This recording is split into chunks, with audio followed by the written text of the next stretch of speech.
안녕하세요. 같이 기도하겠습니다.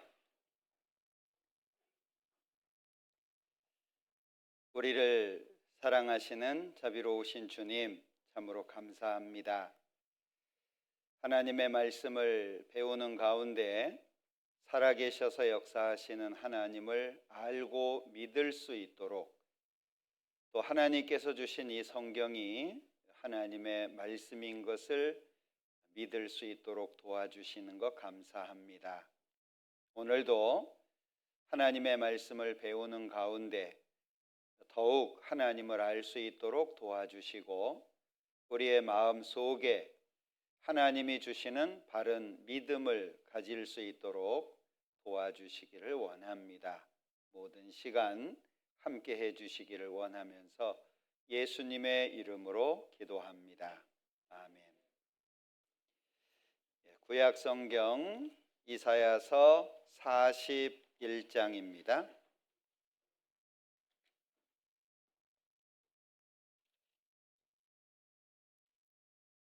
이사야서 41장 21절부터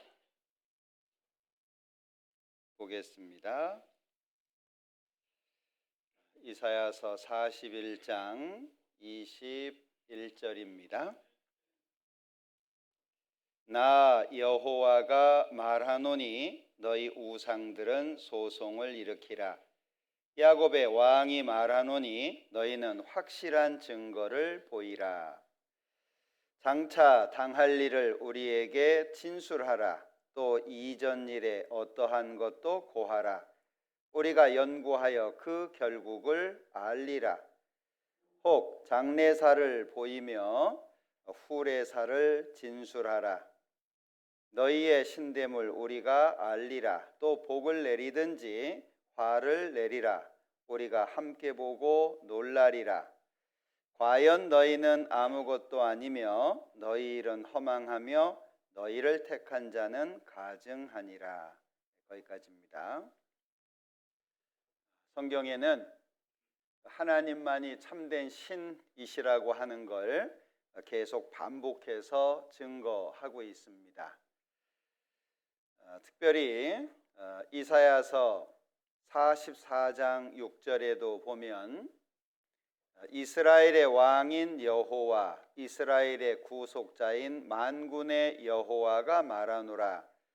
나는 처음이요 나는 마지막이라. 나 외에 다른 신이 없느니라. 반복된 하나님 자신에 대한 증거입니다. 그리고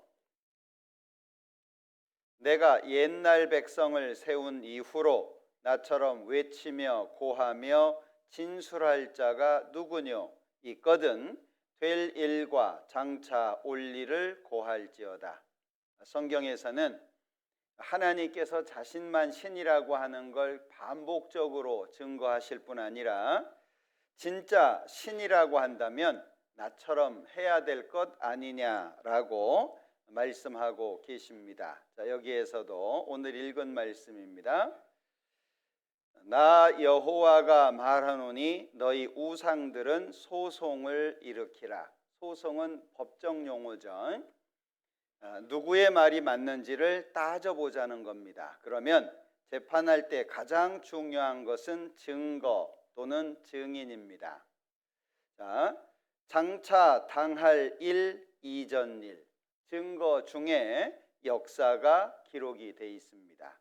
진짜 신이라고 한다면 신다운 증거를 보여줘봐라, 그런 얘기죠. 그 다음에 또 한 가지는 복을 내리든지 화를 내리라 라고 하는 거예요. 이거는 개인적인 게 아닙니다. 개인적인 것은 이게 하나님이 하신 건지 이게 어쩌다가 된 것인지 구분하기가 어렵습니다.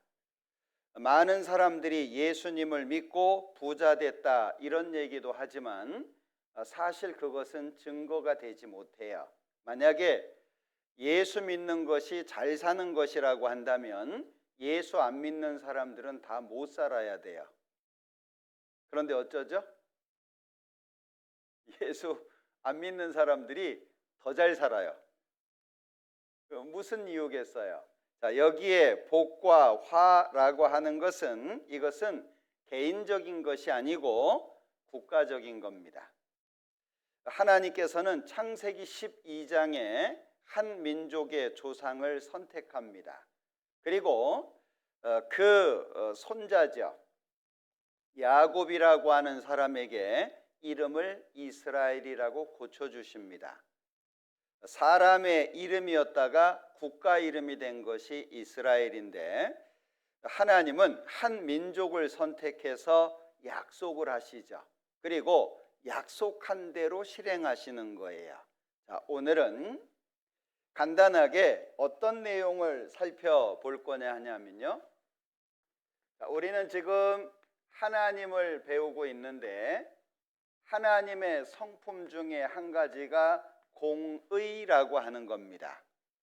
자, 이 하나님 앞에서 우리는 두 가지를 살펴볼 건데, 첫 번째는 순종에 대한 결과, 그리고 불순종에 대한 결과를 살펴볼 겁니다.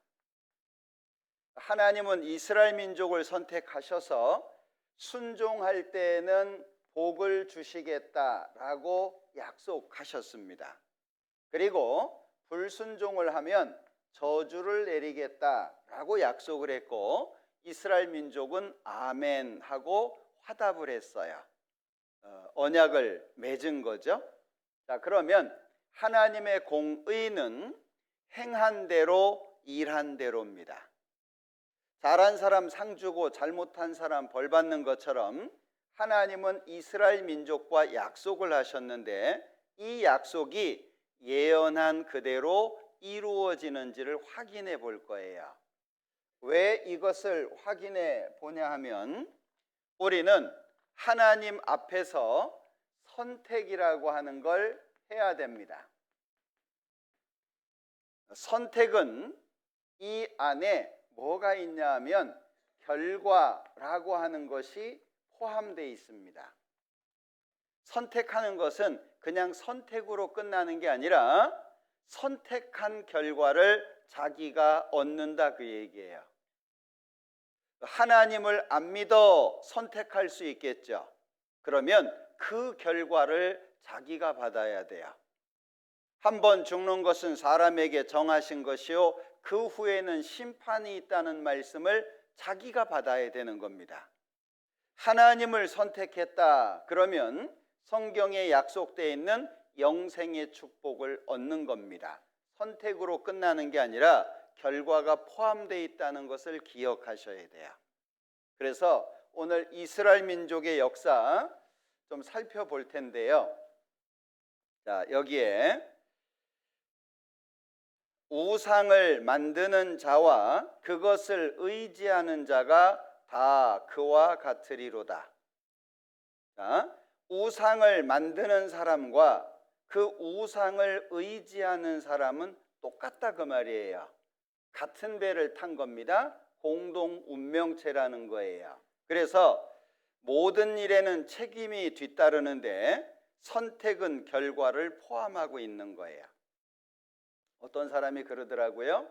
말은 입을 떠나는 순간 결과, 이 추라고 하는 결과가 기다리고 있다는 거예요.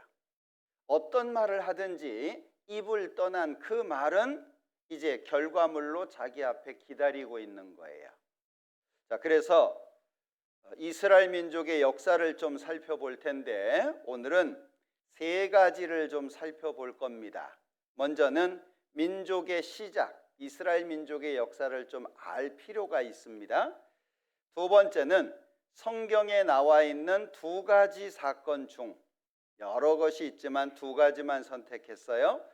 이스라엘 민족이 출애굽을 하고 홍해를 건넌 사건, 그리고 시내 산에서 하나님하고 약속한 사건. 자, 이걸 살펴볼 건데 역사가 쉽지 않습니다. 특히 연세 드신 분들에게는 역사가 어려워요. 내용을 기억하시라는 얘기가 아니라 하나님의 말씀이 어떻게 이루어졌는지 결과를 기억하라는 거예요. 이스라엘 민족은 샘플 민족입니다. 여기 너는 여호와 네 하나님의 성민이라 거룩한 백성이라는 거죠. 네 하나님 여호와께서 지상 만민 중에서 너를 자기 기업의 백성으로 택하셨나니 여호와께서 너희를 기뻐하시고 너희를 택하심은 너희가 다른 민족보다 수요가 많은 연고가 아니라 너희는 모든 민족 중에 가장 적으니라. 의도적이죠. 하나님께서 의도적으로 적은 민족을 선택하셨어요. 자, 많은 사람들이 얘기합니다. 하나님이 이스라엘 민족을 선택했는데 우리는 이스라엘도 아닌데 왜 이스라엘 역사를 배우냐? 이런 분들이 있어요. 여기 하나님은 홀로 유대인의 하나님뿐이시뇨 또 이방인의 하나님은 아니시뇨 진실로 이방인의 하나님도 되시느니라. 자, 여기 이렇게 살펴볼 수 있을 것 같아요. 자, 옛날에 농사 지을 때 보면 논이 있죠. 그리고 한쪽 구석에다가 모판이라고 하는 걸 만듭니다. 그리고 여기에다가 벽실을 뿌리고 어느 정도 자라면 온 논에다가 옮겨 심게 되는데 모내기라고 얘기하잖아요. 자, 그런데 이 논은 뭐와 같으냐 하면 온 세상을 설명할 수 있어요. 그리고 모판은 이스라엘을 설명할 수 있습니다. 하나님께서는 이스라엘 민족을 통해서 온 세상 사람들에게 하나님을 보여주는 거예요. 그러면 이스라엘은 결국에 누구에게 연결되냐 하면 나에게 연결되는 거예요. 이스라엘이 어떻게 해서 망했는지 잘 보고 이스라엘이 어떻게 해서 복받았는지를 잘 보고 선택 잘해라 그 얘기예요. 이 세상에서도 선택을 잘못해가지고 평생 어려운 사람들도 있는 겁니다. 선택은 굉장히 중요한 부분이에요. 부모가 잘못된 선택을 하면 자녀들이 긴 시간 고통을 받을 수 있습니다. 이게 선택은 개인적인 문제가 아니라는 거예요. 자, 그래서 이스라엘 민족은 역사 속에 천지의 법칙이 존재하는 한 없어지지 않아요. 나 여호와는 해를 낮에 빛으로 주었고 달과 별들을 밤에 빛으로 규정하였고 하나님이 정해 놓으셨다는 거죠. 그런데 이 규정이 어떤 규정입니까?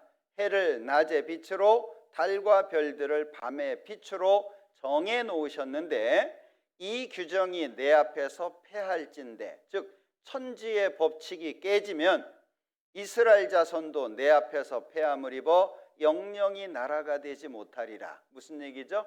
이스라엘 민족은 역사 속에서 항상 있다는 거예요. 왜? 증인이니까. 그래서 전 세계 중에 중앙에다가 딱 갖다 놨어요. 지중해가 있고 요 중앙에다가 이스라엘 민족을 갖다 놨습니다. 예루살렘이 전 세계의 중앙입니다. 일본 씨름이죠. 이것은 보나마나한 경기입니다. 누가 봐도, 그죠? 그런데 이렇게 됐다면 놀랄 거예요. 물론 이것은 사진을 좀 손댄 거지만 이런 결과가 나타나면 사람들이 아이에게 관심을 갖겠죠. 그러면 이 아이에게 관심을 갖게 될 텐데 이 아이는 이스라엘을 설명한다는 거예요. 의도적으로 적은 민족을 선택하셨고 그 민족을 통해서 하나님이 어떤 분인지를 보여준다는 거죠. 그래서 이것은 미국의 워싱턴에 가면 학살 기념관이 있어요. 홀로코스트라고 하는 거기에 한 벽에 새겨진 성구입니다. 이사야서 43장 10절 말씀인데 너는 나의 증인이다. 이스라엘 민족은 하나님을 증거하는 민족이라는 거예요. 그래서 이스라엘 민족의 역사 속에는 많은 사건들이 있습니다. 시험, 이적, 기사, 전쟁, 강한 손, 편팔, 크게 두려운 일, 많은 일들이 있어요. 자, 이런 일들을 통해서 같이 읽어볼까요? 이것을 네게 나타내심은 여호와는 하나님이시오 그 외에는 다른 신이 없음을 네게 알게 하려 하심이니라. 자, 여기 성경에 많이 나오는 내용입니다. 여호와는 하나님, 하나님 여호와 많이 나오는 내용인데 요 뒤에 내용을 한마디로 설명하는 거예요.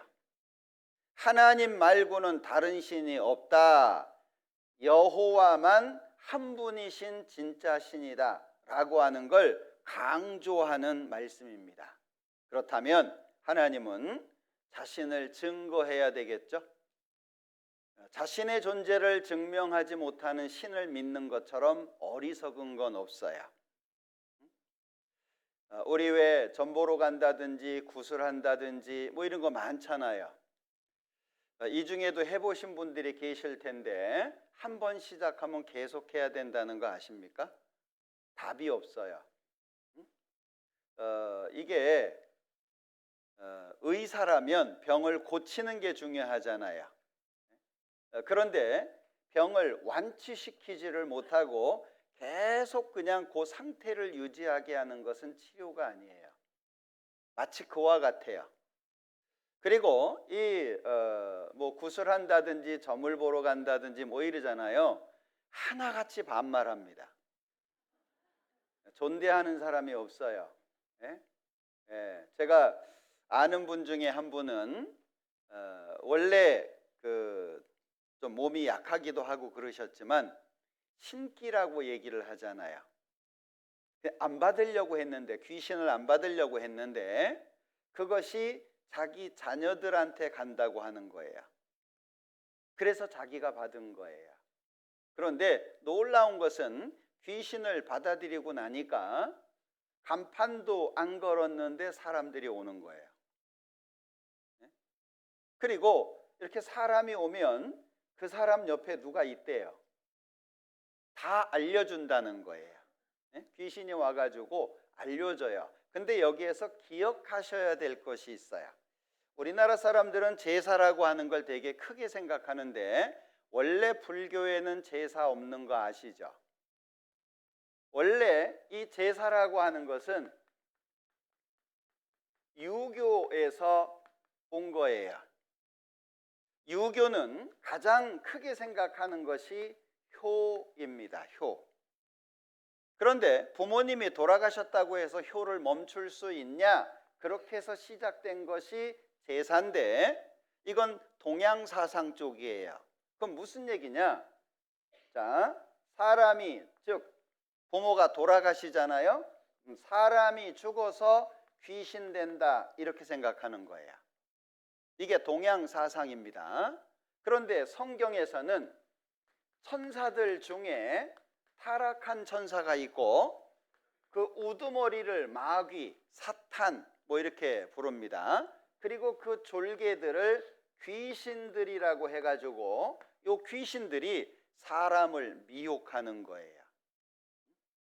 저는 개인적으로 이 부분을 좀 경험한 적이 있는데 저희 아버님은 고향이 북한이셨어요.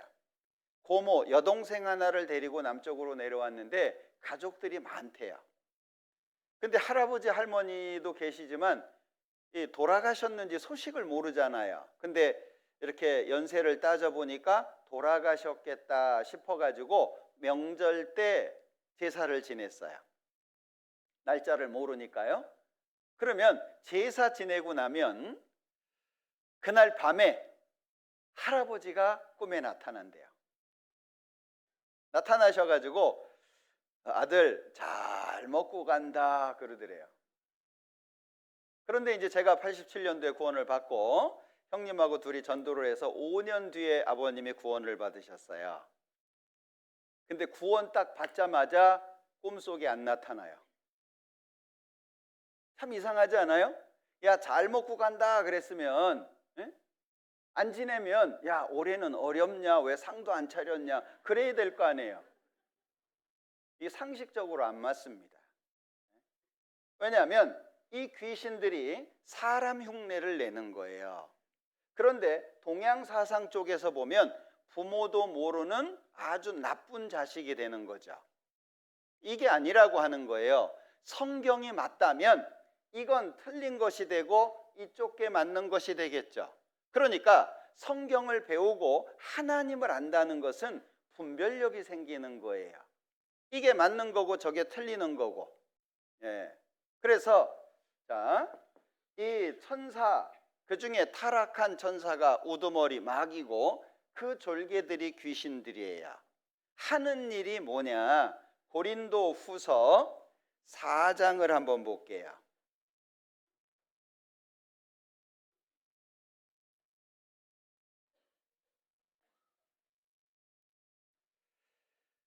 고린도 후서 4장 4절에 그 중에 이 세상 신이 믿지 아니하는 자들의 마음을 혼미케 하여 그리스도의 영광의 복음의 광채가 비추지 못하게 함이니 그리스도는 하나님의 형상이니라.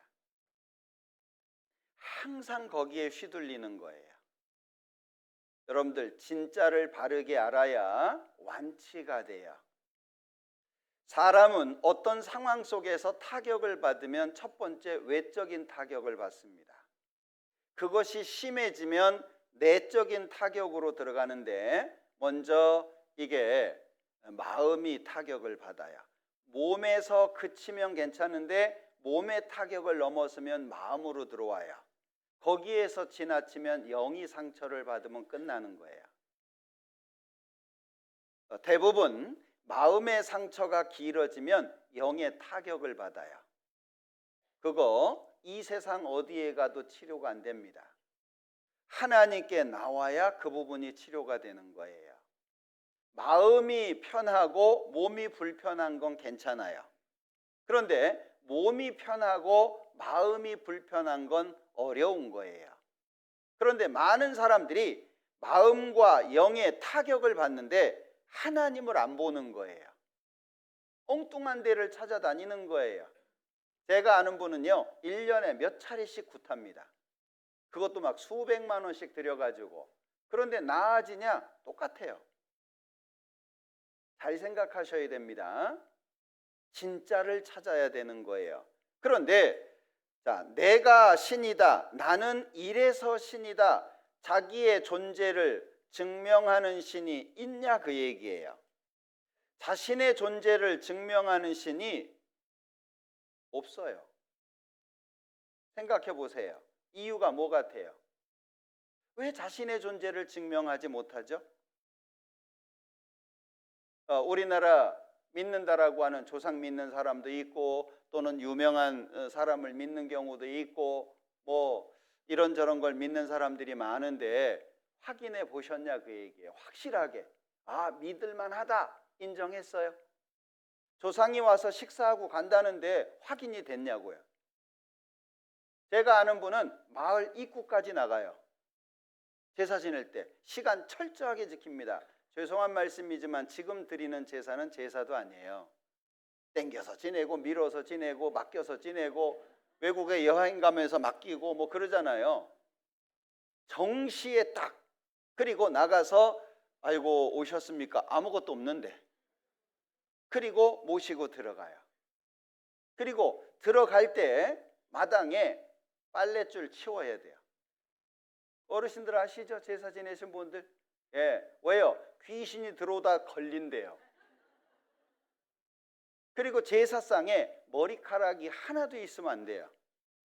왜? 귀신은 머리카락을 보면 또 뱀으로 보인다네요. 예. 그리고 제사를 지내고 가시죠. 그리고 마을 입구까지 또 가요. 그런 분 제가 봤어요. 확인했냐 그 얘기예요. 뭐가 증명이 됐냐 그 얘기입니다. 그런데 많은 사람들이 고집스러운 마음을 가지고 알아보려고도 안 해요. 이사야서 44장에 보면 어떤 나무는 잘라다가 몸을 더웁게 하자. 어떤 나무는 잘라다가 불 때 가지고 밥을 해 먹어요. 어떤 나무는 잘라다가 모양 내 가지고 섬겨요. 똑같은 나무인데 희한하지 않아요? 제가 인도에 갔더니 소를 신으로 섬기더라고요. 근데 저는 소는 다 신인 줄 알았어요. 하얀 소만 그래, 하얀 소. 색이 하얘야 돼요. 거기에 알록달록한 게 들어가 있으면 실격이에요. 야, 소도 차별을 받더라고요. 예. 근데 그걸 믿어요. 사람들이 소한테 먹이도 갖다 주고요. 복 달라고 빌어요. 맞아요? 자, 사람이 돌 앞에, 나무 앞에 절을 해요. 사람이 나아요? 돌이 나아요?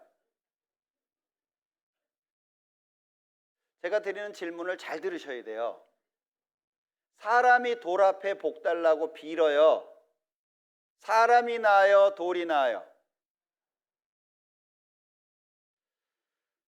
잘 들으셔야 되는데. 사람이 돌 앞에 복 달라고 빈다니까요. 사람이 나아요? 돌이 나아요? 돌이 낫죠. 그게 맞다면. 그런데 안 맞는 거잖아요. 안동에 가면 큰 나무가 도로 중앙에 있어요. 나무가 한 그루 있고 양쪽으로 도로가 났어요. 왜? 그거 건드리면 이 재앙이 내려진다는 거예요. 그래서 도로 공사를 할 때 나무를 그냥 놔둔 채 도로를 만들었어요. 얼마 전에 가보니까 잘랐더라고요. 누가 잘랐는지 모른대요. 예? 밤에 와서 자르고 갔나 봐요. 그래서 도로가 제대로 됐던데 그게 사람 마음이에요. 안동에 가면 삼신나무라고 있습니다. 삼신나무 아시죠?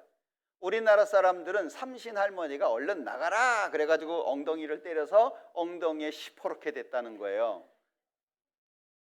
그 삼신나무라고 있어요. 굉장히 오래된 나무입니다. 근데 속이 다 썩었어요. 그 앞에 새끼줄을 쭉 걸어놨습니다. 소원을 적어서 새끼줄 사이에 다 껴놔요. 제가 그 나무를 사진을 찍으면서 야, 너도 좀 조그마한 나무였으면 이런 순환은 없을 텐데 나무가 줄 복이 어디 있습니까? 근데 사람들은 와가지고 복 달라고 비네. 줄 복은 없는데 저렇게 달라고 하니 얼마나 속이 썩었어요. 그래서 속이 다 썩었다니까요. 시멘트로 발라놨더라고요. 사람이 어리석은 거예요. 사람은 하나님을 찾아야 돼요. 사람은. 자, 여기 이거 한번 보죠. 이스라엘 역사를 잠깐 설명을 드리려고 그래요. 아브라함이 이삭을 낳고 이삭이 야곱을 낳고 야곱이 4명의 부인을 통해서 12명을 낳았습니다. 그런데 야곱의 이름을 이스라엘이라고 고쳐주시죠. 그리고 야곱이 가장 사랑한 아내가 라헬입니다. 7년 동안 일을 했어요. 아내를 얻기 위해서. 그런데 첫날 밤을 지내고 나니까 언니가 들어와 있어요. 사기를 당한 거죠. 아니, 나는 라헬을 위해서 7년을 일했는데 왜 레아냐? 아, 우리 동네에서는 동생부터 결혼 안 시켜. 정말 라헬을 사랑하냐? 7년 더 일해. 14년 일해서 얻은 아내가 라헬입니다. 자, 라헬이 자식이 없어요. 언니는 넷을 낳습니다. 그러니까 라헬이 자기 몸종을 남편에게 줘가지고 2 아들을 얻어요. 언니가 넷을 낳는데 아이가 더 이상 안 생기는 거예요. 나라고 질소냐? 자기 몸종을 줘가지고 또 2를 얻어요. 언니가 2를 더 낳고 하나님이 라헬을 불쌍히 여겨서 2를 주셨어요. 그래서 12입니다. 자, 야곱이 가장 사랑하는 아들이 누굴까요? 힌트. 큰 노란 글씨.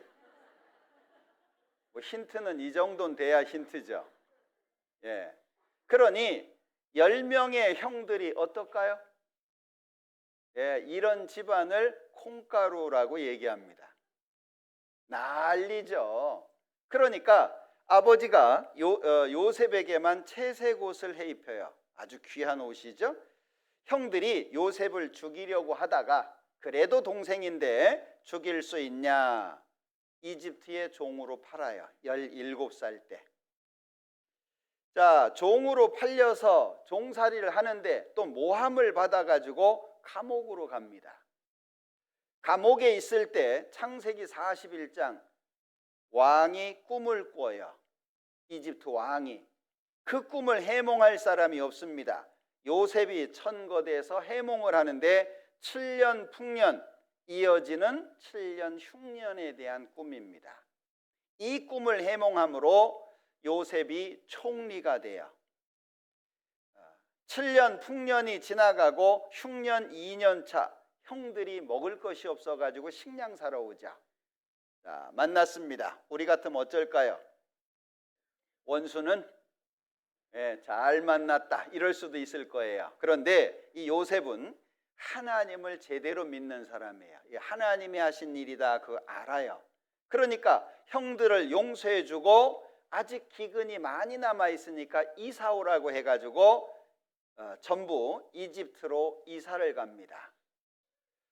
자, 얼마를 살았냐? 430년을 살았어요.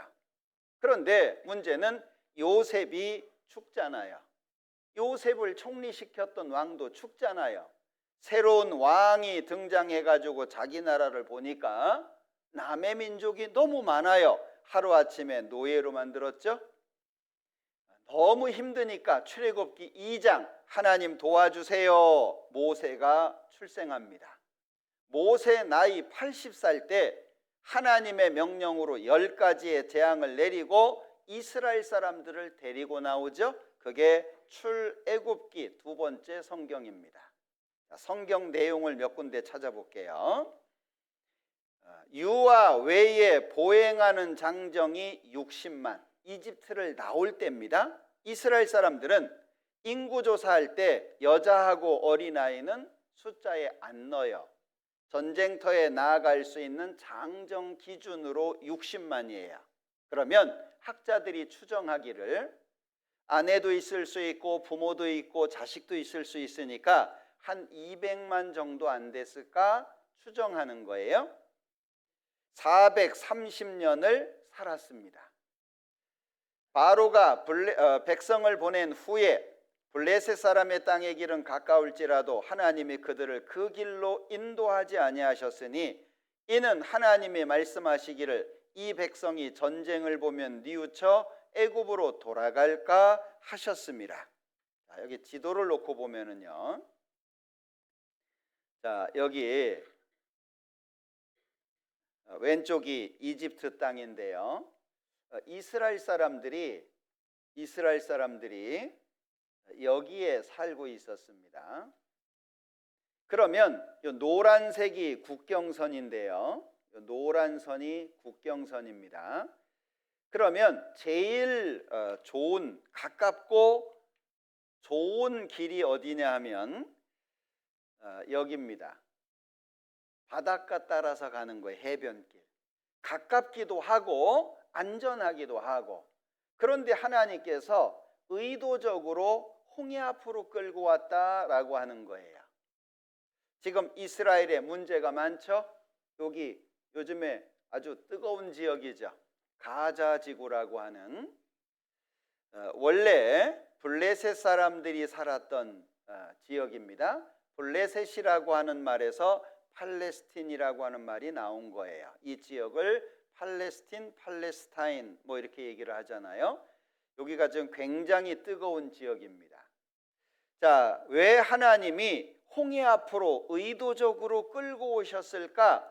이유는 이 백성이 전쟁을 보면 뉘우쳐 애굽으로 돌아갈까 하셨습니다. 약속의 땅, 가나안 땅, 팔레스틴 땅은 이미 다른 민족이 살고 있어요. 7민족이. 그 땅을 차지하려면 많은 일들이 있을 거 아니에요. 그런데 어려울 때마다 아이고 돌아가자 그럴까 봐 하나님께서 의도적으로 홍해 앞에 데리고 오셨어요. 그러므로 하나님이 홍해 광야길로 돌려 의도적이죠. 백성을 인도하심에. 자, 이스라엘 백성들이 이집트를 나갔습니다. 그러니까 왕이 여기 바로라고 했는데 파라오입니다. 우리나라 성경은 중국어 성경을 많이 참조했기 때문에 발음상 이렇게 표기가 되는데 이집트가 애굽으로 파라오가 바로로 이렇게 기록이 됐어요. 마음이 바뀌었습니다. 왜 우리가 놓아주었을까? 어째서 우리가 놔줬지? 자, 군대를 갖춥니다. 그리고 뒤쫓아갑니다. 그 장막 친데 미친이라 뒤쫓아갑니다. 바로가 가까워올 때 이스라엘 자손이 눈을 들어 본즉 애굽 사람들이 자기 뒤에 미친지라. 이스라엘 자손이 심히 두려워하여 여호와께 부르짖고, 너무 두려워하니까 모세가 말하는 거예요. 두려워 말고 가만히 서서 여호와께서 오늘날 너희를 위하여 행하시는 구원을 보라. 우리도 지금 마찬가지입니다. 우리가 뭘 할 게 없어요. 가만히 앉아서 하나님이 어떤 분인지를 보면 돼요. 보고 확인하면 됩니다. 자, 여호와께서 너희를 위하여 싸우시리니 너희는 가만히 있을지니라. 자, 모세가 바다 위로 손을 내밀었어요. 자, 바람이 불기 시작했고 물이 갈라져 바다가 마른 땅이 됐습니다. 바닷물이 그들의 좌우에 벽이 됐어요. 애굽 사람들과 바로의 말들, 병거들과 그 마병들이 다 그 뒤를 쫓아 바다 가운데로 들어오는지라. 뒤따라옵니다. 다시 손을 내밀었어요. 바다가 원래대로 합쳐졌고 하나도 남기지 않았습니다. 과연 이게 사실일까? 이런 내용들이 생각해 보세요. 자, 지팡이 잡은 손을 바다를 향해서 내밀었더니 바다가 갈라졌다. 믿을 수 있어요? 자, 이 사건이 있었던 지역입니다. 여기가 홍해인데 위로 올라가면 두 갈래로 갈라지죠. 왼쪽에 있는 것은 수에즈만입니다. 여기 운하가 있죠. 그리고 오른쪽에 있는 것이 아카바만인데 여기입니다. 자, 요 지역인데 여기 요 지역이 현대 지명으로 뉴웨이바입니다. 글씨가 작아서 잘 안 보이실 것 같은데 뉴웨이바, 이게 현대 지명입니다. 기억해 두시면 좋을 것 같아요. 여기 이 바다의 폭을 한번 재볼게요. 자, 여기에서 이렇게 건넜다는 거예요. 그러면 16km 정도 나와요. 바다입니다, 바다. 그런데 이 바다가 갈라졌다는 거예요. 자, 다시 말하면 이 바다가 이렇게 갈라졌다는 거예요. 그래서 이스라엘 사람들이 건너갔다, 그런 얘기거든요. 어떻게 믿을만 하겠어요? 성경에는 못 믿을 얘기들이 많아요. 예수님이 나중에 오실 때 구름 타고 오신다는 말씀도 있는데 많은 사람들이 그런 얘기를 가지고 조롱을 합니다. 근데 생각해 보세요. 어제 말씀드렸어요. 우리가 성경 왜 배운다고요? 돈 좀 벌으려고? 건강 좀 치료하려고? 왜 우리가 성경을 배우죠? 한 번 죽는 것이 있어요. 그 뒤에 심판이 있어요. 이 문제는 아무도 해결할 수 없어요. 젊었을 때는 좀 무관심할 수 있어요. 나이 들어가면서 어쩌셔요? 삶을 살아가면서 인생을 체득해 나가죠. 예, 젊었을 때 그렇게 중요했던 것이 나이 먹고 나니까 별로 안 중요해요. 많이 느끼시죠? 예, 죽음 앞에 서면은요, 생명보다 더 중요한 건 아무것도 없어요. 여러분들, 사형수에게 너 어떻게 죽고 싶냐? 그러면 뭐라 그럴까요? 예? 목을 맬래? 전기의자에 앉을래? 그거 원하겠어요? 사형수한테 너 어떻게 죽을래? 그러면은요, 저 같으면 늙어 죽을래요? 그럴 거예요. 사람은 삶에 대한 애착이 많습니다. 특히 삶의 끝자락으로 갈수록 남는 건 생명밖에 없어요. 그래서 배를 타고 가다가 배가 험한 파도를 만나고 풍랑을 만나면 배를 가볍게 하기 위해서 옛날에는 짐을 버렸어요. 짐을 버리잖아요. 타이타닉호가 침몰을 했습니다. 한 사람이 돈가방 내던지고 오렌지 2개 들고 내렸어요. 돈가방 내던지고, 이 사람 어리석은 사람이에요? 지혜로운 사람이에요? 지혜로운 사람입니다. 미국에서 눈보라를 만났습니다. 우리나라하고 다릅니다. 금방 차가 덮입니다. 구조를 받을 수 있는 상황도 아닙니다. 차 안에서 가지고 있는 돈을 태워서 살아난 사람들이 있어요. 어리석은 사람일까요? 네, 지혜로운 사람입니다. 인생의 끝자락으로 가면 남는 게 뭐냐? 생명밖에 없어요. 자, 우리는 성경을 배우는 목적이 뭐냐면 내 생명이 영생을 얻는 거예요. 그걸 위해서 성경을 배우는 거예요. 그러니까 죽음에 대한 문제를 해결하지 못하면 이 땅에 행복이 없어요. 이 땅에서 정말 행복하기를 원하십니까? 그러면 죽음에 대한 문제를 해결하셔야 돼요. 성경은 그래서 배우는 거예요. 그런데 하나님의 능력이 나를 구해주지 못한다. 그럼 하나님 믿을 이유가 없잖아요. 하나님이 나를 도와줄 수가 없어요. 그럼 하나님 믿는 건 아무 의미가 없어요. 교회를 열심히 다닌들, 새벽 기도를 나간들, 그게 무슨 상관이 있어요? 하나님이 나를 도와주실 수 있는 능력을 갖고 계셔야 돼요. 사람이 물에 빠졌습니다. 그 사람을 건지기 위해서는 두 가지가 필요하죠. 건지고자 하는 마음도 있어야 돼요. 마음만 있다고 됩니까? 사람이 빠져가지고 그냥 뛰어들었어요. 근데 자기도 맥주병이네. 그건 동반자살이에요. 그죠? 능력이 있어야 돼요. 건질 수 있는 능력이 있어야 되잖아요. 하나님이 나를 건질 능력이 있냐? 진짜 행복을 줄 수 있는 능력이 있고 나한테 영생을 줄 수 있는 능력이 있냐? 이걸 확인하는 건 굉장히 중요한 문제입니다. 자, 몇 가지 살펴보자. 자, 먼저 출애굽의 경로입니다. 이집트에서 사우디아라비아 쪽으로 이렇게 건너왔다는 얘기거든요. 자, 그런데 지명을 기억하라고 부탁드렸죠. 자, 뉴웨이바, 이집트, 아카바만입니다. 아까 설명드렸던 그 자리예요. 여기를 2000년도에 탐사를 했어요. 실제 산소 마스크를 쓰고 그 안에 들어가 가지고 그 바닷속을 탐사한 겁니다. 탐사한 결과를 그래픽으로 이렇게 그려놓은 거예요. 이 바닷속의 상태입니다. 파란색이. 자, 이스라엘 사람들이 건넜다라고 하는 이 길은 폭이 4에서 6km 정도 되는데요. 그 외에 위아래는 깊은 계곡으로 되어 있는 거예요. 자, 실제 바다가 갈라졌다고 해도 이런 구조라고 한다면 못 건너갑니다. 건너갈 수가 없어요. 그런데 바닷속에 들어갔더니 바닷물만 갈라지면 걸어서 건너갈 수 있는, 내려가는 경사 6도, 올라가는 경사 6도 해가지고 완만하게 실제 도로를 만들어 놓은 것처럼 구조가 그렇게 돼 있더라, 그 얘기예요.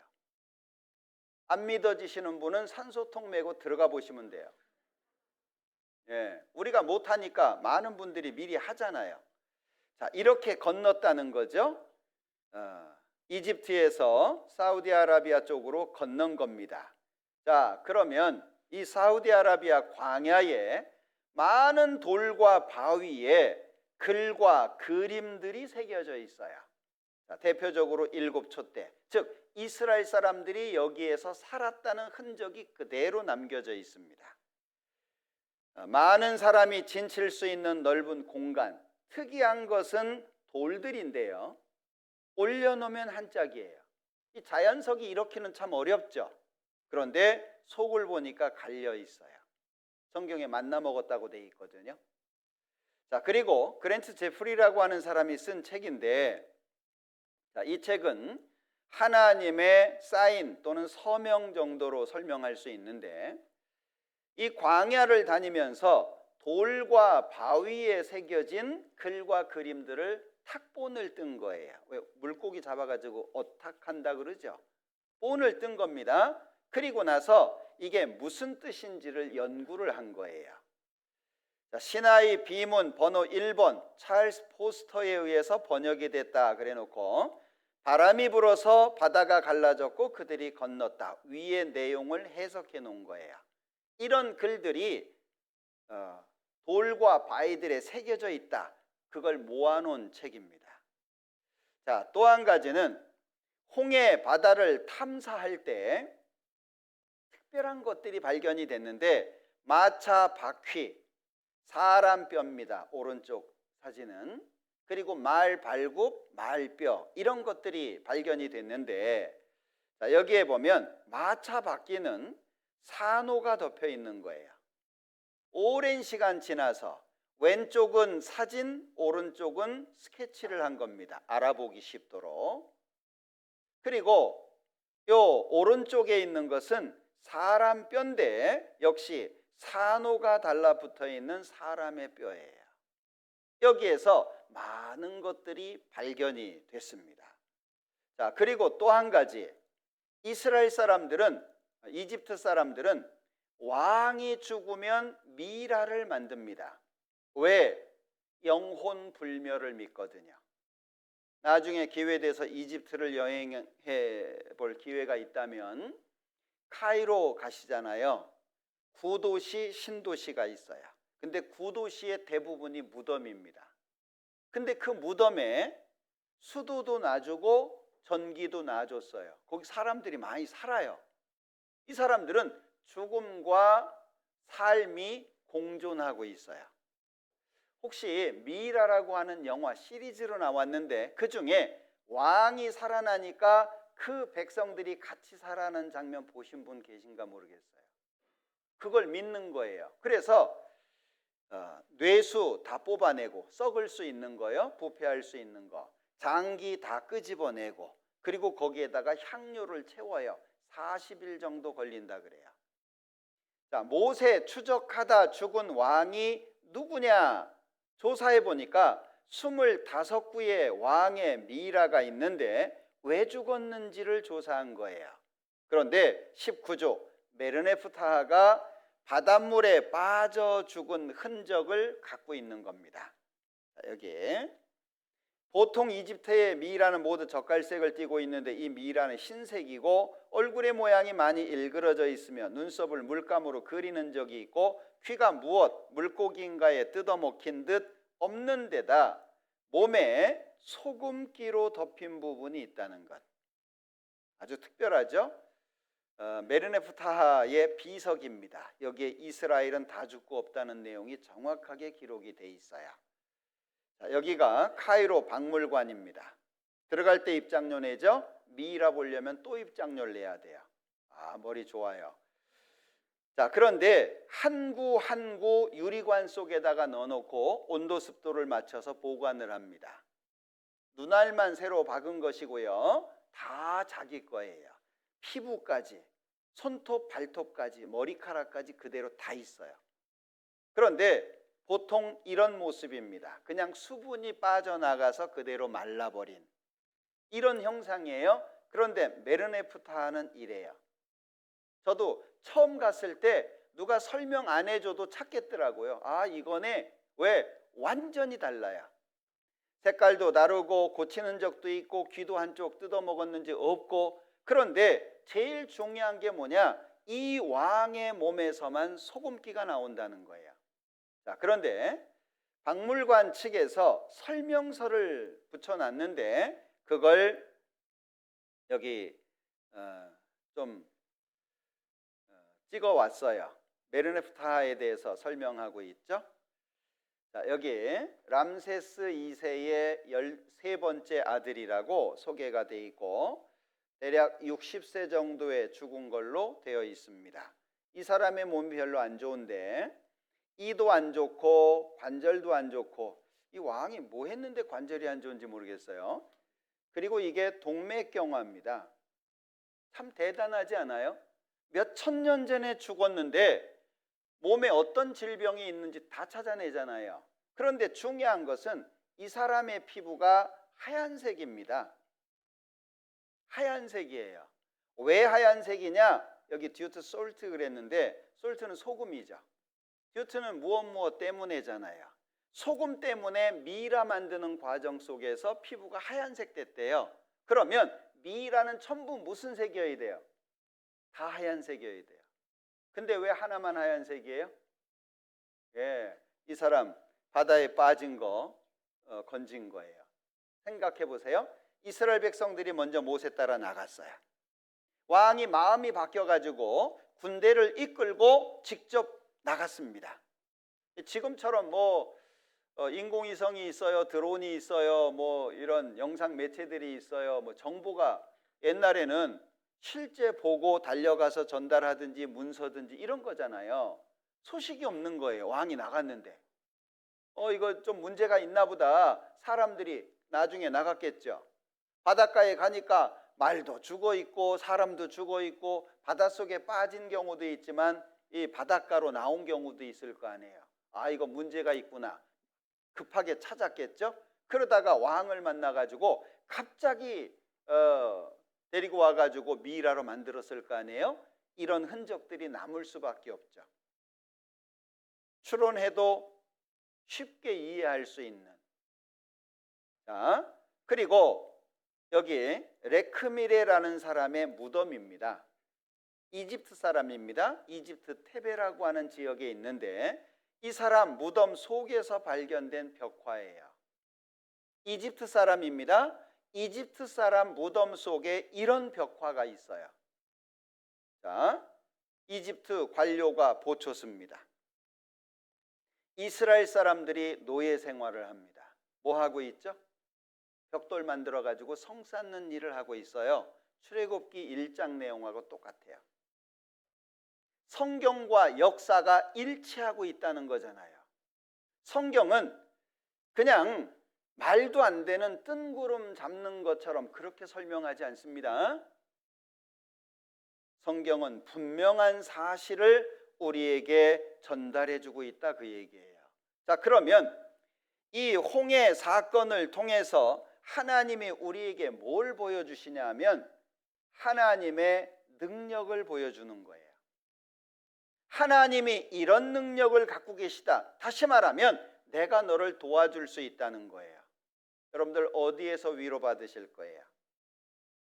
인생을 살다 보면 참 어려운 경우들 많죠. 그러니까 마음도 삐딱해지고 성격도 날카로워지고 사람과 사람이 날카롭게 대립하잖아요. 지금 우리 시대 왜 이렇게 죄가 많아져요? 사람과 사람의 관계가 깨진 거잖아요. 산속에 사는데요, 제일 무서운 게 짐승이 아니에요. 여러분들 밤에 뭘 만나면 제일 무서워요? 사람 만나는 게 제일 무서워요. 예. 그러니까 생각도 삐딱해지고 마음도 삐딱해지고 지금 삶을 살아가는 사람들이 그냥 막 사는 사람들이 너무 많아졌어요. 왜? 여기 치이고 저기 치이고 여기서 실망하고 어디서 위로받으실 거예요? 어떤 사람이 치과에 갔어요. 이를 하나 빼는데 발치하는데 얼마입니까? 5만 원이요. 하나 빼는데 빼는 시간도 얼마 안 걸리는데 그렇게 많이 받아요? 의사가 말합니다. 천천히 빼드릴까요? 내가 못하니까 가는 거잖아요. 그만한 값이 있으니까 지불하는 거잖아요. 근데 지금은 다 자기 생각을 얘기해요. 우리 시대는. 그러니까 진리를 못 찾아요. 다 자기 얘기, 자기 주관적인 얘기를 하는 거예요. 여러분들 내려놓고 하나님을 보셔야 돼요. 진짜 위로받고 싶으세요? 내 아픈 마음 정말 행복하고 싶으십니까? 누구에게도 터놓지 못하는 내 마음, 그러나 하나님이 알고 위로해 주실 수 있다는 걸 기억하셔야 돼요. 너희를 위로할 자는 나연을 하나님이 말씀하시거든요. 저는 제가 경험했기 때문에 이런 이야기들을 분명하게 말씀을 드릴 수 있어요. 저는 말씀 잘 들으세요, 졸지 마세요 이런 얘기 안 해요. 왜? 제가 너무 힘들게 말씀을 들었기 때문에 피곤하신 분은 졸아도 괜찮아요. 2시간 내에 잘 들으시면 좋지만 한 10분만 잘 들어도 마음속에 확 달 수 있어요. 그걸 아니까 잘 들으세요, 졸지 마세요 이런 얘기 안 해요. 왜? 자기 선택이잖아요. 응? 전해지는 내용을 듣다가 좋으면 계속 잘 들을 거고 별로 마음에 안 와닿으면 하면 좋을 거고. 앞에서 한 사람이 졸고 있는데 목사님이 깨우라고 시켰대잖아요. 저 옆에 좀 깨우라고 좋으니까. 근데 신경질 냈대요. 지가 재워놓고 왜 날 보고 깨우라 그래요?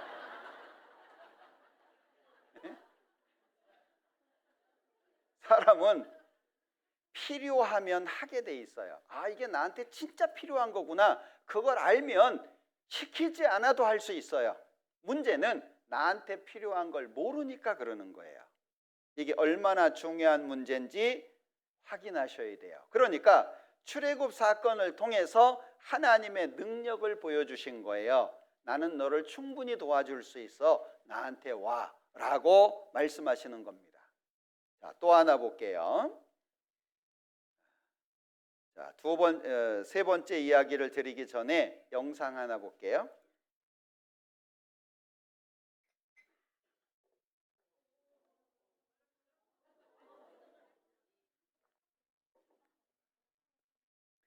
왜 이래요? 한마디로 얘기하면 전방주시 태만이에요. 응? 잘 봐야 될 거 아니에요. 어떻게 잘 보고 지금까지 오셨습니까? 저는 운전을 자주 하게 되는데 한 번은 도로가에 차를 댔어요. 그리고 일을 보고 와가지고 운전해서 후진했다가 딱 나가려고 하는데 백미러에 뒤에 한 사람이 자고 있는 거예요. 저 못 봤거든요. 술 취한 사람이 제 차 뒤에 자고 있었어요. 조금만 더 나갔으면 저는 아마 콩밥 먹었을 거예요. 못 봤거든요. 비 오는 날입니다. 1차선으로 가고 있는데 휙 지나갔어요. 못 봤어요. 그런데 건널목에 한 분이 우산 들고 서 있었어요. 저 못 봤거든요. 어떻게 잘 보고 지금까지 살아오셨습니까? 하나님께서 그때 도와주셨다는 거 잘 모르실 거예요. 하나님이 하나님 앞에 나올 수 있도록 계속 돌봐주셨다는 것 우리가 잘 모를 수 있어요. 잘 보셔야 됩니다. 자, 너는 여호와 네 하나님의 성민이라. 네 하나님 여호와께서 지상 만민 중에서 너를 자기 기업의 백성으로 택하셨나니 여호와께서 너희를 기뻐하시고 너희를 택하심은 너희가 다른 민족보다 수요가 많은 연고가 아니라 너희는 모든 민족 중에 가장 적으니라. 택한 이유를 말씀하신 거죠. 그리고 출애굽을 했어요. 홍해를 건넜어요. 시내산에 도착해서 두 가지 약속을 합니다. 네가 들어와도 복을 받고 나가도 복을 받을 것이니라. 자, 이건 순종의 결과죠. 네가 들어와도 저주를 받고 나가도 저주를 받으리라. 자, 이건 불순종의 결과입니다. 네가 많은 민족에게 구워줄지라도 너는 구지 아니할 것이요 여호와께서 너로 머리가 되고 꼬리가 되지 않게 하시며 위에만 있고 아래에 있지 않게 하시리니. 자, 이것은 순종의 약속입니다. 그리고 너는 점점 낮아질 것이며 너는 그에게 뀌지 못하리니 그는 머리가 되고 너는 꼬리가 될 것이라. 자, 이건 불순종의 약속입니다. 자, 이스라엘 민족의 역사는 좀 특별합니다. 보통 일반적인 여러 민족들의 흥망성쇠는 다 거기서 거기에요. 그런데 이스라엘은 특별해요. 이스라엘은 극과 극이에요. 자, 너는 위에만 있게 될 것이고 너는 머리가 될 것이고 너는 아래에 있게 될 것이고 너는 꼬리가 될 거다. 뭐죠? 순종과 불순종에 대한 약속이에요. 그러니까 전 세계 모든 나라 사람들이 이스라엘을 보면 하나님을 알 수 있도록 이스라엘과 약속을 하신 거죠. 자, 그런데 레위기 26장에 보면 하나님이 잘못했을 때 경고를 하셔요. 징벌을 내리십니다. 그런데 한 번에 없애는 게 아니에요. 나하고 나도 너희에게 대항하여 너희 죄를 인하여 너희를 7배나 더 칠지라. 7배가 4번 나와요. 하나님이 계속 경고하시는 거죠. 그래도 말을 안 들으면 3가지예요. 내가 너희를 열방 중에 흩을 것이요 내가 칼을 빼어 너희를 따르게 하리니 너희의 땅이 황무하며 너희의 성읍이 황폐하리라. 세 가지예요. 기억해 두세요. 자, 신명기 28장에서는 이 모든 저주가 네게 임하고 너를 따르고 네게 미쳐서 필경 너를 멸하리니 이 모든 저주가 너와 네 자손에게 영원히 있어서 표적이에요. 그리고 감개입니다. 표적과 감개. 즉 하나님의 말씀대로 약속을 했고 약속대로 되는 것을 보면 두 가지 기억하라는 거예요. 사인이고 징조예요. 우리 운전할 때 신호등 잘 봐야 될 거 아니에요. 그죠? 그것처럼 하나님의 약속이 그대로 이루어지는 것이 사인이다. 깃발이고 신호고 그것이 징조인데 요 감자가 거울이라는 뜻입니다. 한자로 거울 감자를 쓰거든요. 이스라엘 민족의 역사는 우리에게 직접적으로 연결된다는 걸 기억하셔야 돼요. 자, 역사 잠깐 살펴볼게요. 아브라함, 이삭, 야곱, 요셉. 자, 430년 이집트에서 살다가 모세 따라서 나오죠. 홍해를 건넙니다. 가나안 땅을 앞두고 요단강 앞에서 모세가 죽죠. 두 번째 지도자 여호수아입니다.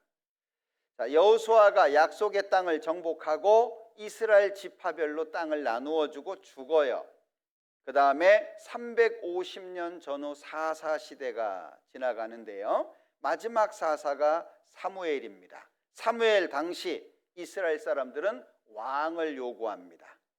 사사는 하나님이 진정한 왕이다 그런 개념인데 하나님을 버리고 인간 왕을 원한 거예요. 하나님이 허락하셨습니다. 첫 번째 왕 사울, 두 번째 왕 다윗, 세 번째 왕 솔로몬.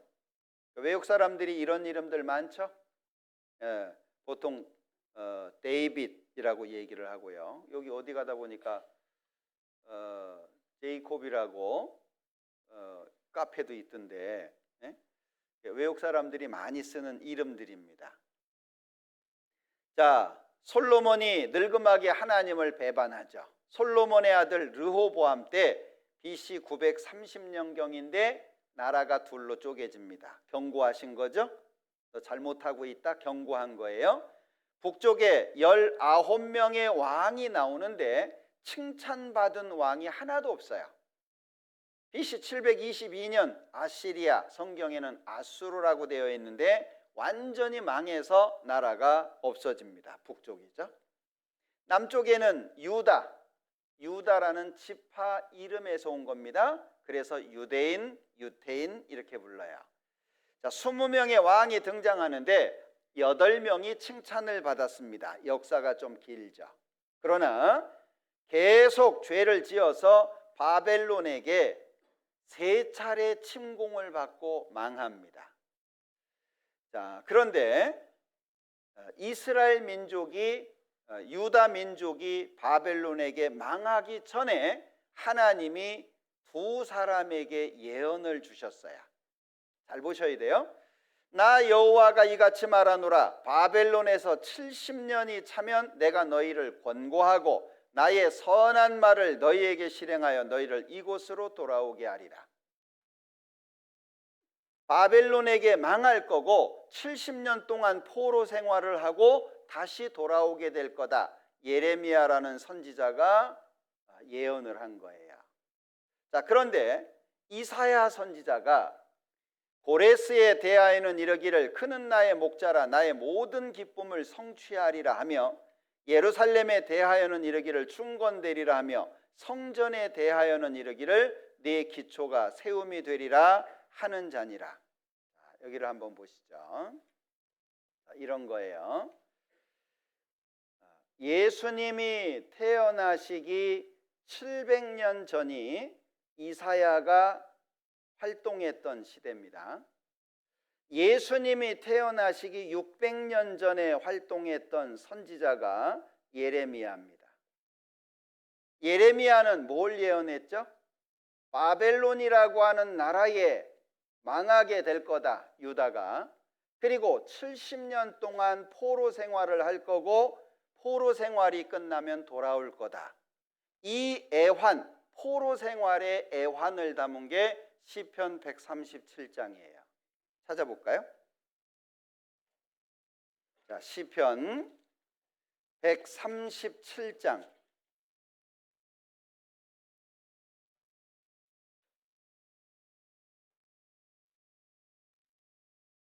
1절입니다. 우리가 바벨론의 여러 강변 거기 앉아서 시온을 기억하며 울었도다. 그 중에 버드나무에 우리가 우리의 수금을 걸었나니 이는 우리를 사로잡은 자가 거기서 우리에게 노래를 청하며 우리를 황폐케 한 자가 기쁨을 청하고 자기들을 위하여 시온 노래 중 하나를 노래하라 하미로다. 요걸 외국에 노래하는 한 그룹에서 팝송 만들었죠. 바벨론 강가에서라고 하는. 연배가 좀 있으신 분들은 개사에서 노래 불러보셨던 기억이 있을걸요? 다들 이불 개고 밥 먹어 뭐 해보셨나요? 네, 이게 시편 137편을 노래한 거예요. 이 역사적인 겁니다. 그런데 자, 여기 이사야는 무엇을 예언했느냐 하면은요, 이사야가 예언한 것은 자, 하나님이 고레스라고 하는 왕을 세울 거고 그 고레스가 이스라엘 사람들을 돌아가게 할 텐데 두 가지 명령을 내리게 될 거다.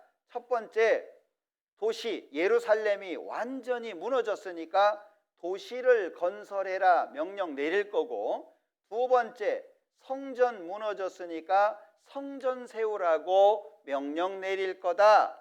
그걸 예언한 거예요. 자, 그런데 자, 여기 보시면 이사야가 예언을 했단 말이죠. 그런데 실제 606년부터 해가지고 세 차례 597년, 586년 완전히 망하게 되는데 536년에 1차 귀환을 합니다. 그럼 정확하게 몇 년 차이죠? 70년입니다. 이건 뭐 세계사 뒤져보면 그냥 다 나온 얘기예요. 뭐 따로 설명할 거 없어요.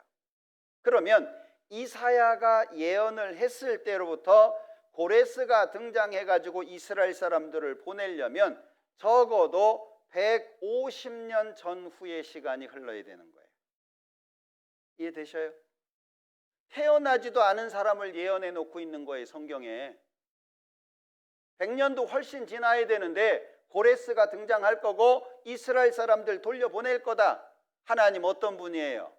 초월자잖아요. 초월자. 시간과 공간을 초월하신 분이다 라고 하는 거예요. 자, 그런데 이 고레스가 명령을 내렸던 문서판이 지금 영국의 대영 박물관에 그대로 보관이 되어 있습니다. 자, 이건데요, 종이가 없던 시대니까요, 진흙을 원통형으로 만들어 가지고 거기에다가 글씨를 새긴 겁니다. 글씨를 이렇게 오래돼 가지고 부서진 부분도 있고 그런데요, 이거 봐도 잘 몰라요. 이게 글씨입니다. 누가 장난친 거 아니에요. 예. 자, 이것을 설명한 책자가 있더라고요.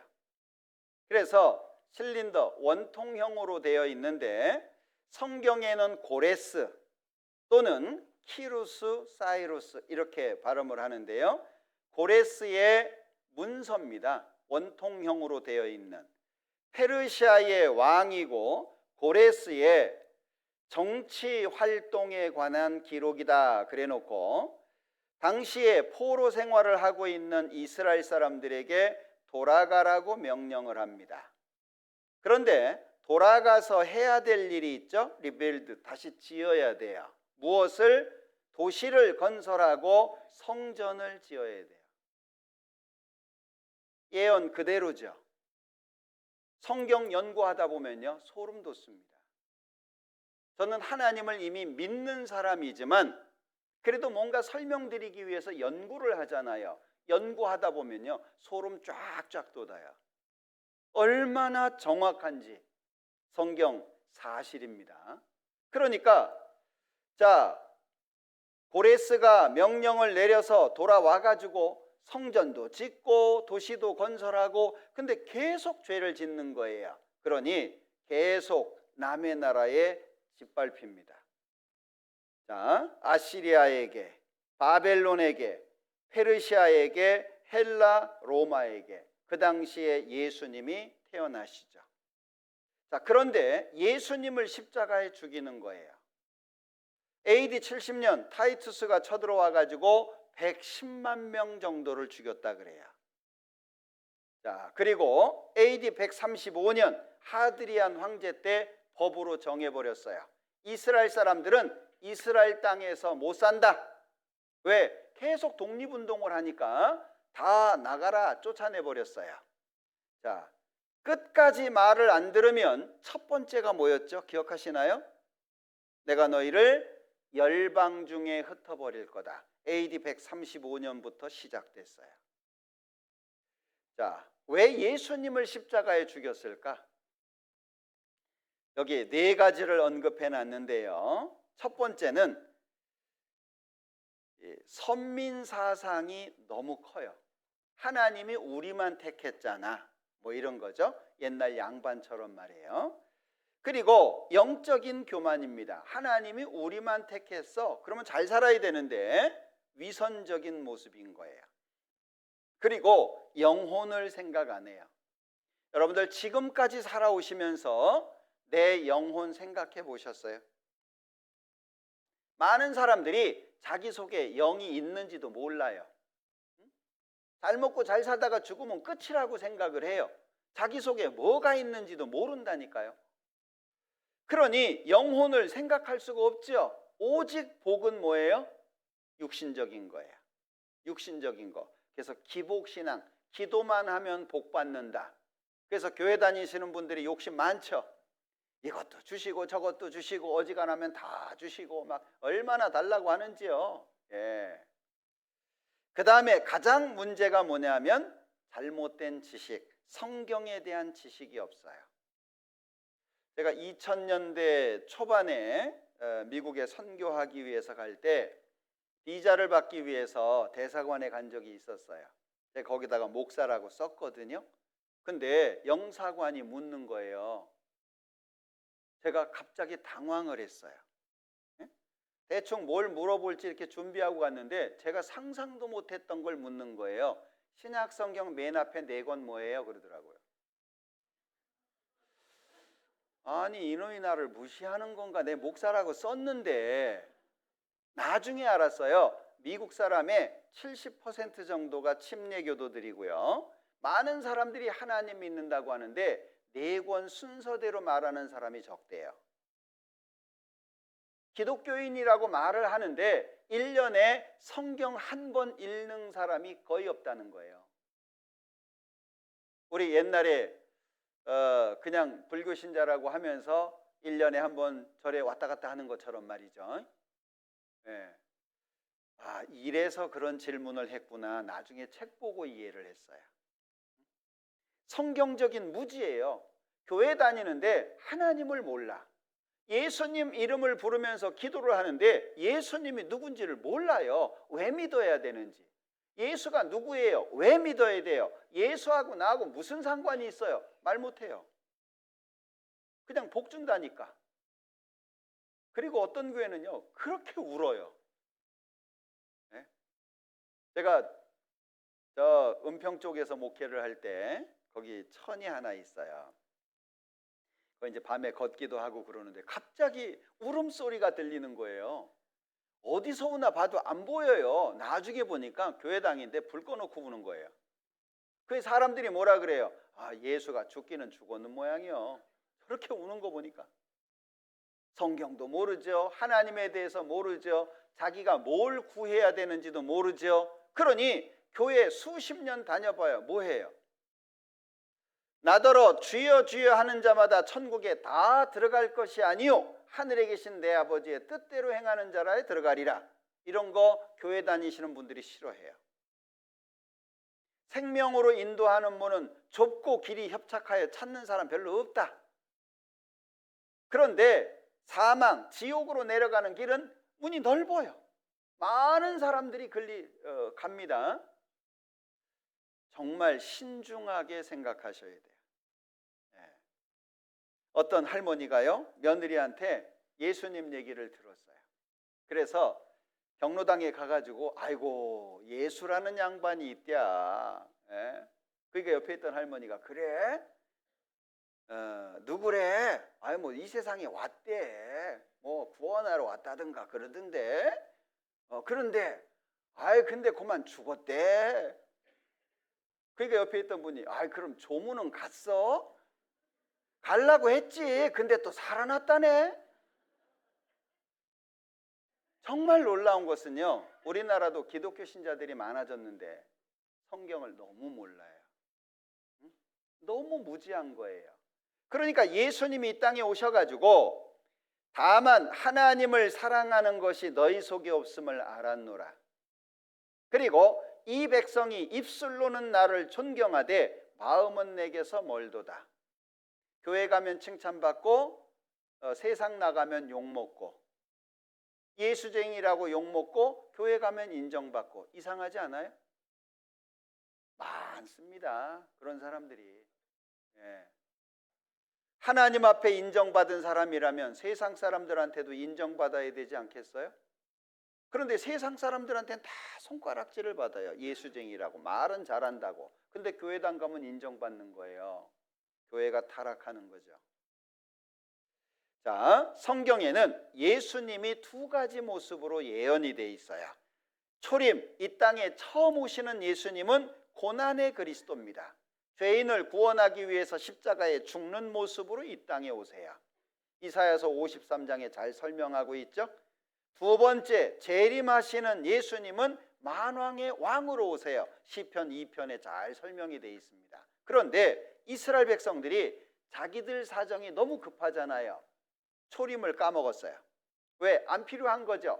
지금 내 상황에서는 영광 중에 오시는 예수님이 필요하지 고난 중에 예수님은 필요 없는 거예요. 예수님을 십자가에 죽이게 된 배경입니다. 백성이 다 대답하여 가로되 그 피를 우리와 우리 자손에게 돌릴지어다. 여러분들 말 잘하셔야 됩니다. 자, 이런 게 있어요. 여기 마태복음 12장 말씀인데요. 내가 너희에게 이르노니 사람이 무슨 무익한 말을 하든지 심판날에 이에 대하여 신문을 받으리니 네 말로 의롭다함을 받고 네 말로 정죄함을 받으리라. 말 잘하라고 말씀하고 있거든요. 말한 그대로 심판받을 거라고 말씀하고 있는데 이스라엘 백성들은 어떻게 했습니까? 여기 이스라엘 백성들은 예수 죽여라. 그 피값을 우리와 우리 자손이 다 받을게. 사람이 감정이 올라가면 하지 말아야 될 말을 해요. 까짓거 내가 책임질게. 어떻게 책임질 거예요? 아니 자기들만 얘기하면 됐지 왜 자손은 왜 끌어들여요? 예. 예수님께서 십자가를 지고 골고다를 향해서 가십니다. 죽기 위해서죠. 예수께서 돌이켜 그들을 향하여 가라사대 예루살렘의 딸들아 나를 위하여 울지 말고 너희와 너희 자녀를 위하여 울라. 제가 저 분당 쪽에 예전에 일이 있어서 가는데요. 프랭카드가 붙여 있더라고요. 너희 자녀를 위하여 울라. 뭔가 싶어서 봤어요. 자녀 교육 이렇게 써놨더라고요. 사람들이 성경을 그렇게 갖다 쓰는 거예요. 이게 그 말씀이에요. 이스라엘 백성들이 예수님을 십자가에 죽이면서 그 피를 우리와 우리 자손에게 돌려라. 그 반대로 예수님이 말씀하신 거예요. 너희와 너희 자녀를 위하여 울라. 왜? 우리와 우리 자손이라고 말했으니까. 보라 날이 이르면 사람이 말하기를 수태 못하는 이와 해산하지 못한 배와 먹이지 못한 저지 복이 있다 하리라. 전부 뭐죠? 자녀를 낳아본 적이 없어요. 자식이 없으면 하나님 앞에 복을 못 받았다고 생각하는데 차라리 자식 없는 게 낫다. 왜? 누가복음 19장에 보면 품에 있는 자식을 뺏어서 바닥에 내 동댕이 쳐서 죽인다고 돼 있어요. 예수님을 십자가에 죽인 죄가 얼마나 큰지 그 형벌을 인간으로서 받기 어렵다는 걸 강조하신 거예요. 그때 사람이 산들을 대하여 우리 위에 무너지라 하며 작은 산들을 대하여 우리를 덮으라 하리라. 무슨 얘기예요? 차라리 산사태 나서 깔려 죽는 게 낫지 예수님 십자가에 못 박아 죽이고 그것 때문에 심판받는 건 너무 두렵다는 거예요. 이게 얼마나 무서운 말씀이에요. 지금은 예수 죽이라고 소리칠 수 없어요. 왜? 예수님 이미 부활 승천하셔가지고 하나님 우편에 계시니까. 다만 예수님을 마음에 받아들이지 않는 사람, 지금 우리 시대 예수님을 마음속에 받아들이지 않는 그 사람에게 경고하고 계시는 거예요. 이스라엘은 샘플이라 그랬죠. 푸른 나무에도 이같이 하거든 마른 나무에는 어떻게 되리요 하시니라. 푸른 나무는 이스라엘입니다. 선택받은 민족이죠. 예배가 있고 조상이 있고 예수님이 그 땅에서 태어나셨고 율법이 있고 조상이 있고 다 있어요. 그런데 마른 나무 이방인은 아무것도 없어요. 마른 나무가 잘 탄다는 건 다 아시죠? 선택받은 이스라엘 백성들이 예수님을 십자가에 죽이고 이렇게 망했다면 이방인들은 어떻게 될 거냐? 경고하고 계신 거예요. 자, 그리스도를 배척한 결과입니다. 약속하신 그대로 됐어요. 역사 조금만 되짚어 보면 성경이 얼마나 놀라운지는 금방 알 수 있습니다. 자, 전 세계에 흩어집니다. 가는 곳마다 칼이 따라다닙니다. 이스라엘 땅은 황무지가 됐습니다. 자, 정리해보죠. 자, AD 70년 타이투스가 110만 명 죽였다 그랬죠. 하드리안 황제가 전 세계에 쫓아냈습니다. 자, 이스라엘이 1948년 5월 14일 독립을 했는데 이스라엘의 야드바셈이라고 하는 학살 기념관에서 찍은 사진이에요. 철조망에서 뭐 나왔죠? 잎사귀. 가능한가요? 이스라엘의 독립이 그와 같다는 거예요. 내일 이어서 말씀을 드리겠지만 이스라엘 민족이 독립할 것, 그리고 이스라엘 땅에서 독립할 것 이미 예언이 되어 있습니다. 그들 스스로도 자기들이 독립한 걸 이렇게 생각하는 거예요. 철조망에서 어떻게 잎사귀가 나와요? 못 나옵니다. 그런데 자기들이 독립한 건 이와 같다라고 스스로들 생각하는 거예요. 그리고 전 세계에 흩어버린다고 했죠. 자, 이스라엘 사람들이 1800만 정도 되는데 134개 나라에 흩어져 살고 있어요. 그럼 전 세계에 흩는다는 말씀이 이루어진 거죠. 자, 그리고 가는 곳마다 칼이 따라다닌다 그랬는데 제가 로마에 갔을 때 이거는 봐야 된다라고 해서 간 곳이에요. 타이투스의 개선문입니다. 원래 많은 사람들이 가는 곳은 원형 경기장, 거기를 많이 가거든요. 자, 그런데 그 앞에 원형 경기장 앞에 콘스탄틴 개선문이 있어요. 기독교를 공인한 황제죠. 자, 그런데 그 문은 화려해요. 여기는 문이 하나예요. 좀 초라하죠, 그에 비하면. 근데 여길 왜 갔냐? 안쪽에 조각이 돼 있어요. 그걸 보기 위해서 간 거예요. 저는 물론 책을 통해서 어떤 조각이 있는지 다 봤어요. 그런데 실제를 보고 싶어서. 역사잖아요. 만약에 사람이 잠잠히 있다면 이 돌들이 소리 지르리라. 돌이 어떻게 소리를 지르겠어요? 역사가 하나님을 증명할 거다, 그런 얘기예요.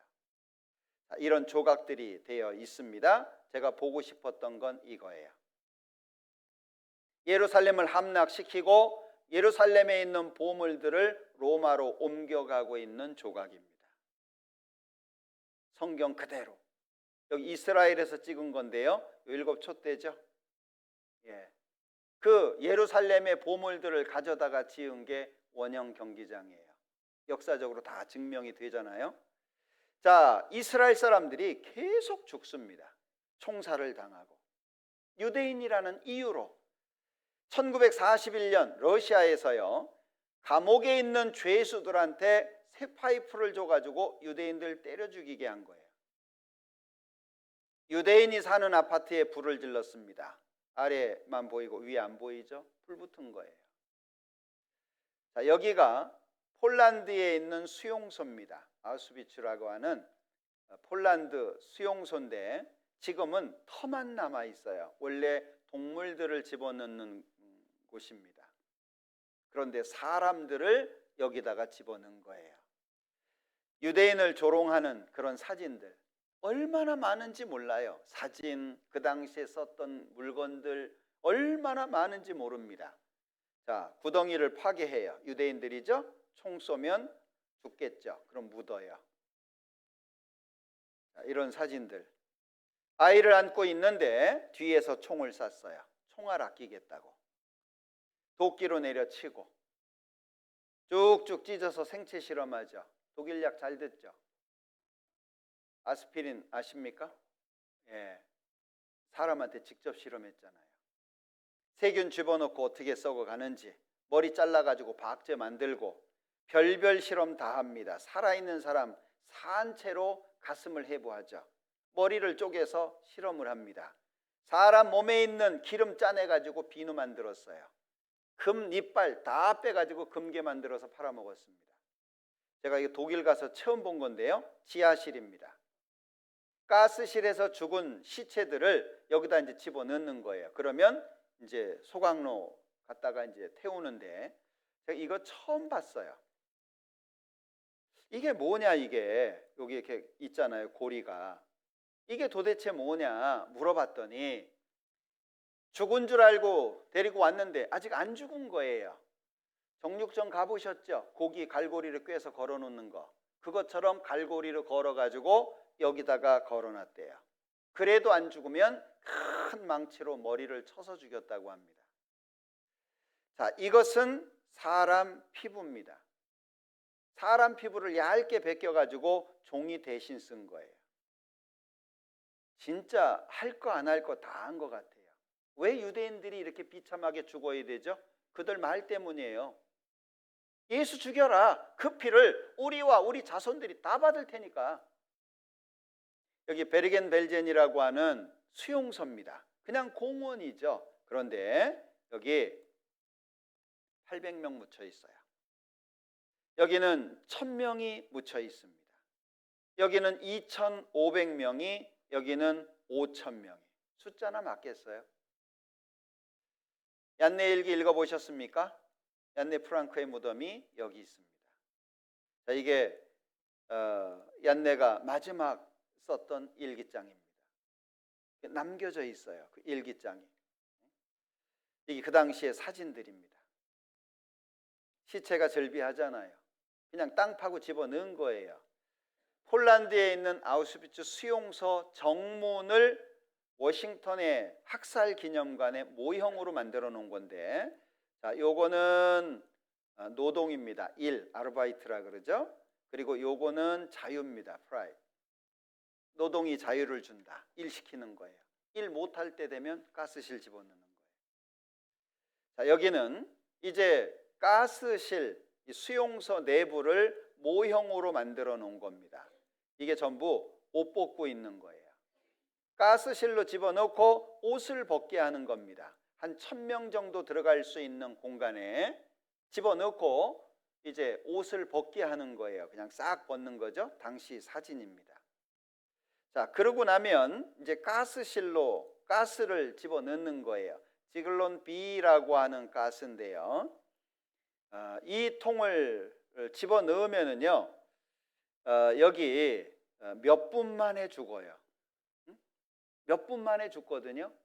그러면 20분 정도 뒤에 들어가 가지고 환기를 시켜요. 그리고 이제 죽은 사람들 데려다가 소각시키는 거예요. 그대로. 예, 여기 이제 소각장입니다. 계속 죽은 사람들 갖다가 소각시키는 거예요. 이게 그 당시에 사용했던 지글론 B라고 하는 살충제입니다. 이 사람들도 행복했던 때가 있었어요. 재미나게 살던 때가 있었습니다. 그런데 왜 이렇게 됐죠? 자, 여기 앞에 세 사람이 있는데요.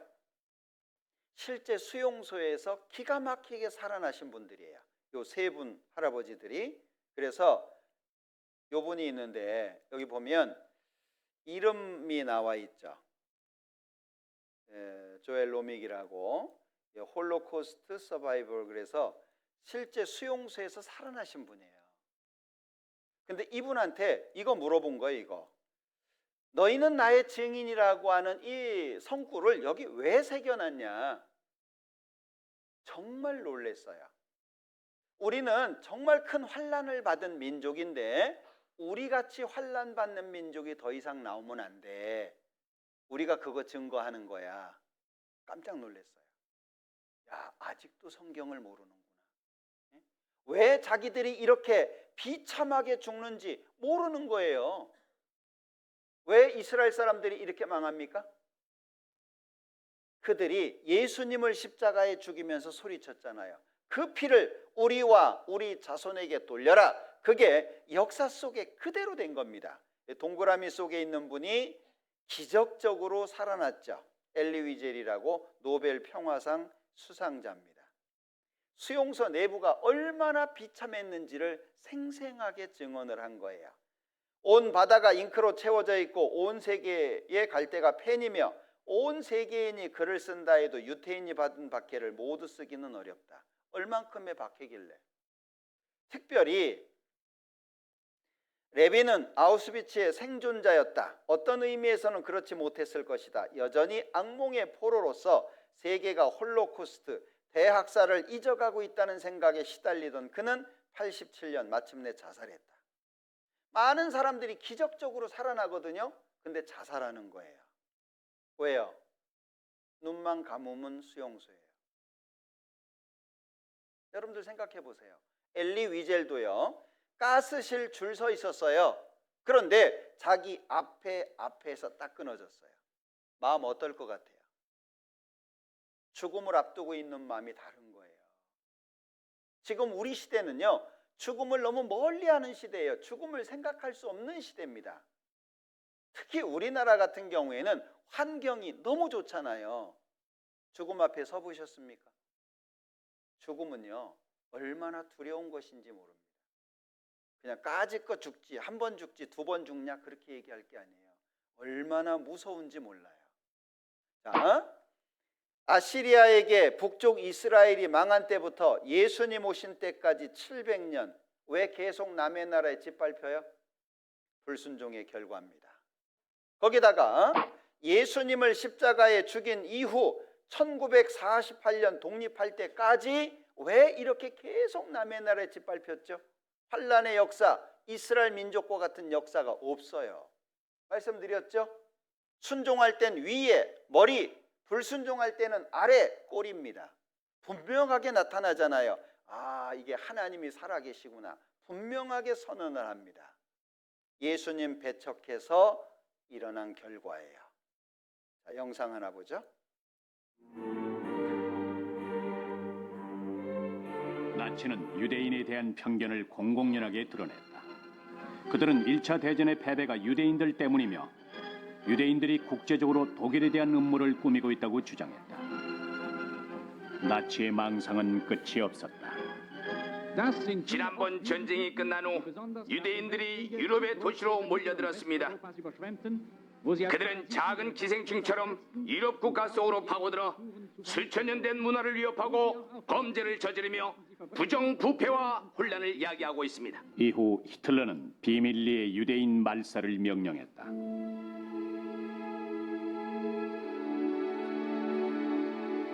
(1942년 1월) 로즈 게토에서 이송될 유대인들이 처음으로 선정됐다.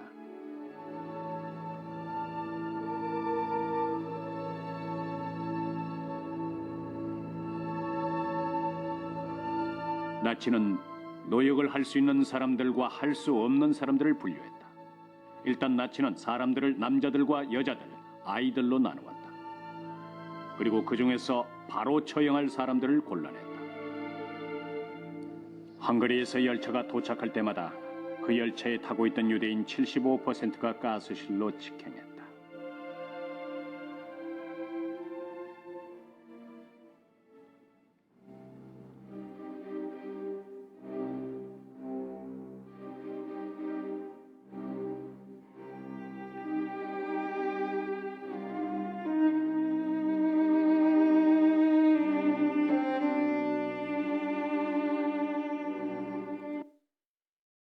죽음을 앞두고 있는 사람의 모습이죠.